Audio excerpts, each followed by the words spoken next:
Pagbasa mula sa aklat ng Henesis. Noong mga araw na iyon, sinubok ng Diyos si Abraham. Tinawag siya ng Diyos at tumugon naman siya. Sinabi sa kanya, "Isama mo ang pinakamamahal mong anak na si Isaac at magpunta kayo sa lupain ng Moriah. Umakyat kayo sa bundok na ituturo ko sa iyo at ihandog mo siya sa akin." Kinabukasan, maagang bumangon si Abraham at sumakay sa asno, kasama si Isaac at ang 2 aliping lalaki. May dala silang kahoy na panggatong.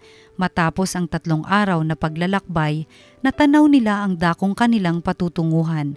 Kaya't sinabi ni Abraham sa kanyang mga alipin, "Bantayan na ninyo rito ang asno at kami na lamang ni Isaac ang magtutuloy. Sasamba lamang kami sa dako roon at babalikan namin kayo." Ipinapasan ni Abraham kay Isaac ang kahoy na panggatong, dala naman niya ang apoy at patalim, at magkasama silang lumakad. Tinawag ni Isaac ang pansin ng kanyang ama. "Ama, ano iyon anak?" tugong patanong ni Abraham. "Mayroon na tayong apoy at panggatong, ngunit nasaan ang korderong ihahandog?" tanong ni Isaac. Sumagot si Abraham, "Anak, ang Diyos ang magbibigay niyon sa atin." Kaya't nagpatuloy sila sa paglalakad. Pagsapit nila sa dakong itinuro ng Diyos, gumawa ng dambana si Abraham. Inayos niya sa ibabaw nito ang panggatong at inihiga si Isaac. Matapos gapusin, nang sasaksakin na niya ang bata, tinawag siya ng anghel ng Panginoon at mula sa langit ay sinabi, "Abraham, Abraham, huwag mong patayin ang bata, huwag mo siyang saktan. Naipakita mo ng handa kang sumunod sa Diyos, sapagkat hindi mo ipinagkait sa Kanya ang kaisa-isa at pinakamamahal mong anak." Paglingon niya'y may nakita siyang isang lalaking tupa na ang mga sungay ay napasabit sa mga sanga ng kahoy. Ito ang kinuha ni Abraham at inihandog kapalit ng kanyang anak. Ang lugar na iyo'y tinawag ni Abraham na "Ang Panginoon ang nagkaloob."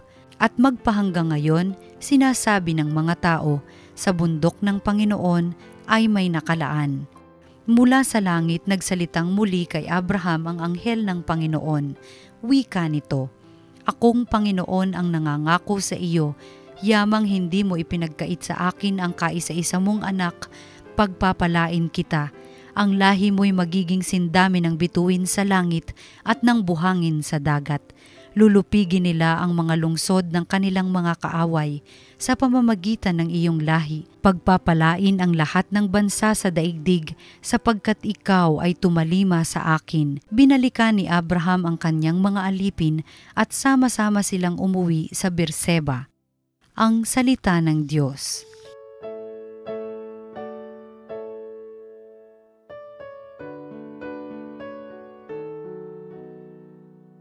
Kapiling ko habang buhay ang Panginoong may kapal. Ang bayang Israel sa bansang Ehipto'y doon inilabas, nang ang lahing ito sa bansang dayuhan ay pawang lumikas. Magmula noon ang lupaing Juda'y naging dakong banal at yaong Israel ginawa ng Diyos na sariling bayan. Kapiling ko habang buhay ang Panginoong may kapal. Ang dagat ng tambo nang ito'y makita ay tumakas na rin. Magkabilang panig ng ilog ng Hordan noon ay humimpil. Maging mga bundok katulad ng tupa ay pawang nanginig, pati mga burol nanginig na parang tupang maliliit. Kapiling ko habang buhay ang Panginoong may kapal. Ano ang nangyari at ikaw o dagat wala ng daluyan? Ikaw naman Hordan, bakit ang tubig mo'y hindi na dumaloy? Kayong mga bundok nanginginig, kayong tupa ang kapara, at ang mga burol natakot na parang maliit na tupa. Kapiling ko habang buhay ang Panginoong may kapal. Ikaw o daigdig ngayon ay manginig sa harap ng Diyos. Dapat kang matakot sapagkat darating ang Diyos ni Jacob. Siyang sa dalisdis ay nagpapabukal ng saganang tubig at magmula roon ang tubig na ito ay nagiging batis.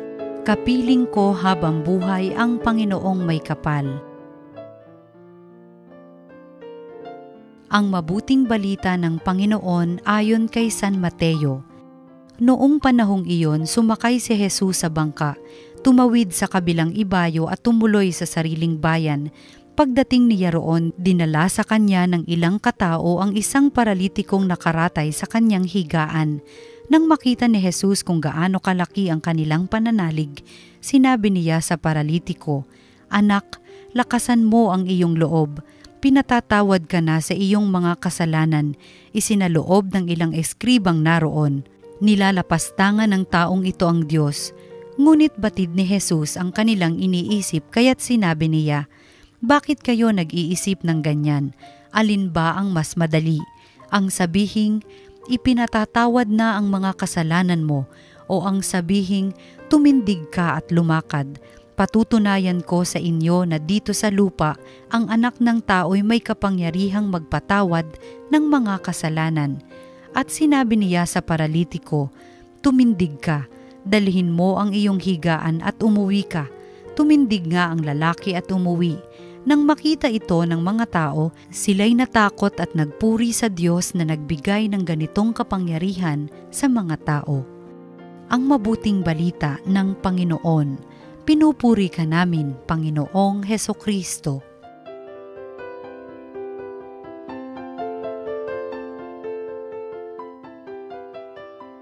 Sa tuwing mayroon pong pagagalingin si Jesus na may sakit, pinapansin niya at kinikilala niya yung pananampalataya ng taong may sakit. Pero sa ebanghelyo po natin sa araw na ito ay kapansin-pansin ang tinukoy at pinansin ni Jesus na pananampalataya ay yung pananampalataya ng mga mama, ng mga kaibigan na nagbuhat dun sa paralitiko. Sa kwento po ni San Marcos, 4 na kaibigan ang nagbuhat sa paralitiko. Marahil dinala na nila sa magagaling na manggagamot ng panahong iyon ang huling alas nila, ang huling pag-asa si Jesus. Doon po sa kwento ni San Marcos, maganda, nung dumating po sila doon sa bahay, punong-puno ng tao, hindi nila maipasok yung kaibigan nilang paralitiko. Kaya't ang ginawa nila, umakyat pa sila dun sa bubong, binutas yung bubong, binutas yung kisame, at dahan-dahang inihugos at inilapit kay Jesus yung mamang paralitiko. At yung dating parang wala ng pag-asang kumilos at gumalaw, nang inilapit kay Jesus, nagkaroon muli ng buhay. Nakakilos muli ang paralitiko. Maganda pong halimbawa ito kung paano tayo sana mamuhay bilang mga pamayanan sa ating mga parokya, bilang magkakaibigan. Ang layunin po sana ng lahat ng mga ugnayan natin, lahat ng mga relasyon natin, dalhin at ilapit ang bawat isa kay Jesus. Alam niyo po, sa tuwing may ilalapit kay Jesus, sa tuwing may dinadala kay Jesus, nakakaroon ng himala. Sa kwento po natin ngayon, isang paralitiko, hindi makakilos, dinala ng mga kaibigan kay Jesus, nakagalaw, nagkaroon ng himala. Minsan po napakaraming mga tao ang nagugutom, dinala po ng isang maliit na bata, 5 tinapay at 2 isda, inilapit niya kay Jesus, marami po ang nabusog, nagkaroon ng himala. Sa kasalan sa Kana, naubos po ang alak, kahihiyan para dun sa ikinasal. Pero meron pong mga mama, nagmagandang loob, pinuno yung mga tapayan ng tubig, inilapit kay Jesus. At yung mga tubig, naging alak. Dahil mayroong inilapit kay Jesus, nagkaroon ng himala. Ito sana po yung maging layunin natin sa lahat ng ating mga ugnayan, lahat ng ating mga relasyon. Ilapit natin ang bawat isa kay Jesus. Akayin natin ang bawat isa kay Jesus. Sapagkat tuwing may ilalapit at inaakay kay Jesus, mayroong nabubusog, mayroong gumagaling, mayroong himala. Alam niyo po, yung paralysis, hindi lang naman po yan pisikal. Dumarating po sa punto sa buhay natin, hindi rin tayo makagalaw dahil yung asawa o anak o mahal sa buhay may cancer.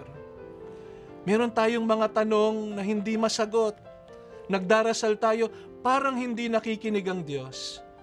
At nakakaranas po tayo ng mga paralysis sa mga panahong ito. Hindi tayo makagalaw dahil sa mga tanong na hindi masagot. Hindi tayo makagalaw dahil sa panalangin hindi tinutugon ng Diyos. Pero mga kapatid, anuman ang inilalapit natin kay Jesus, paralysis, problema, panalangin, ang pangako po sa atin, sa paglapit kay Jesus, mayroong himala. Anuman pong ilapit natin kay Jesus, mayroong gagaling, may mabubusog, may mabubuhay, mayroong himala.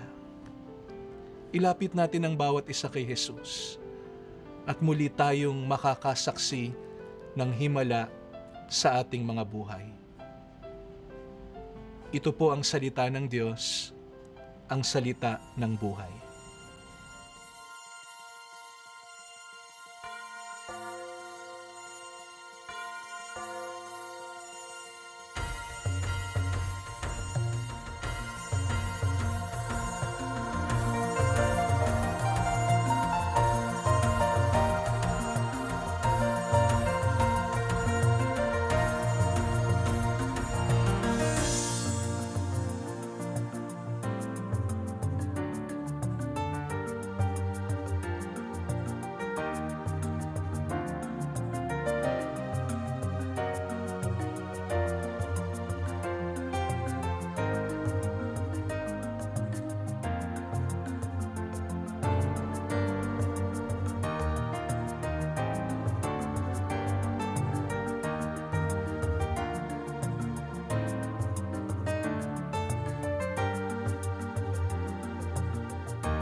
Through